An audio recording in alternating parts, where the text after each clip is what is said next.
Sans ce programme, l'accès à la propriété aurait été plus difficile pour ces familles. Des dizaines de maisons ont été livrées à Soula, dans la commune de Makuria, dans le cadre de la location-accession. Un projet mené par une coopérative HLM avec l'appui de plusieurs partenaires comme la CTG ou encore la CACL. Mélodie Nourri et Clotilde Séraphin-Georges ont assisté à la remise des clés symboliques. Regardez. J'ai accompagné Madame Bénian jusqu'à la porte pour qu'elle puisse entrer symboliquement dans la maison. C'est un grand moment pour Daniela. Divorcée avec 2 enfants à charge, la jeune femme rentre enfin officiellement dans son chez elle. C'est une nouvelle vie qui commence. Je suis heureuse et j'ai hâte d'emménager. C'est vrai que j'ai attendu énormément. En fait, ce qui a pris plus de temps, c'était les paperasses administratives, le notaire et puis quelques documents qu'il fallait pour pouvoir emménager. Pour l'ouverture d'eau, électricité, tout ça. Originaire de Guadeloupe, Karine est arrivée en Guyane en 2018 dans le cadre de son travail. Cette maman solo de 6 enfants occupe, elle, sa maison depuis le mois de février. Un rêve réalisé en l'espace de quelques mois entre le dépôt de son dossier et l'acceptation du crédit par sa banque. C'est pas pareil. Quand on est locataire, il faut faire attention à tout. La caution, c'est important vu le montant du loyer et tout. Mais là, ça va. On peut se projeter, on est plus à l'aise. C'est pas la même ambiance du tout. Mes enfants sont heureux parce qu'au moins, ils se disent, bon, on est chez nous. On n'a pas à faire attention. Vous connaissez les enfants un peu. C'est pas évident. Donc là, on se sent mieux. Différents critères sont scrupuleusement étudiés par la coopérative avant d'attribuer un contrat de location-accession, comme la composition familiale par rapport à la typologie de la maison ou encore la qualité de préparation du dossier du postulant, par exemple s'il peut faire un apport. Ensuite, il y a des étapes à respecter. La location-accession, c'est une accession en 2 temps. La première étape, la famille entre dans le logement et paye une redevance mensuelle, jusqu'à ce qu'au bout de cette phase locative, c'est-à-dire au bout d'1 an, on va retourner chez le notaire pour vraiment signer le transfert de propriété, signer l'acte de vente, et la famille deviendra pleinement propriétaire. Makuria accueille pour le moment une quinzaine de maisons réalisées dans le cadre de ce programme, des T4 et T5. D'autres viendront se rajouter dans la zone de Sainte-Agathe, une aubaine pour le maire Gilles Adelson. Par rapport donc, au nombre de logements qui sont déjà mis en vente par la société 4 Accession. Ce sont un programme donc, de 73 logements à peu près.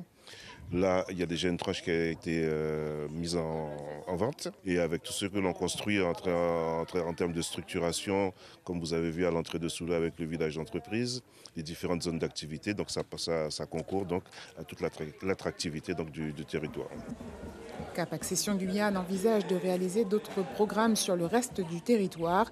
Près de 100 logements, essentiellement des maisons individuelles, sont d'ores et déjà à l'étude. Des projets déjà ficelés doivent notamment sortir de terre dans la ZAC Saint-Maurice à Saint-Laurent. Et ce programme, c'est une première en Guyane, l'occasion de voir de plus près comment ça fonctionne et quels sont les enjeux et les besoins sur notre territoire. C'est notre rubrique En savoir plus. Qu'est-ce que la coopérative Cap Accession Guyane?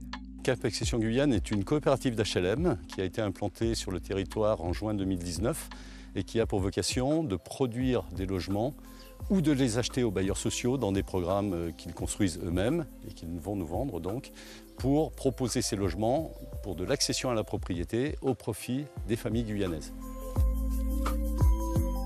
Quelle est la différence avec de la location-vente?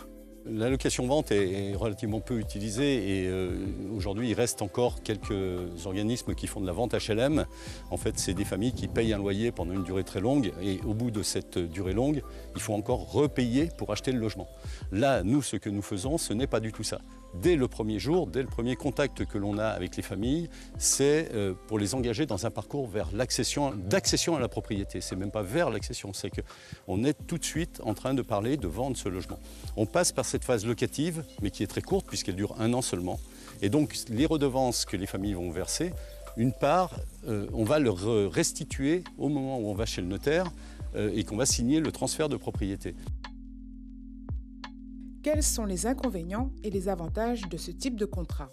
On est soumis aussi à des plafonds de ressources. Donc on ne peut pas dépasser certaines ressources quand on s'adresse à Cap Accession Guyane pour acheter son logement. Pour vous donner un ordre de grandeur, Au minimum, il faut gagner entre 1 700 et 1 800 euros par mois. Et au maximum, pour une famille de 4 personnes, on va jusqu'à 4 000 euros de ressources. Ensuite, dans les avantages, évidemment, la formule est très très avantageuse au niveau financier.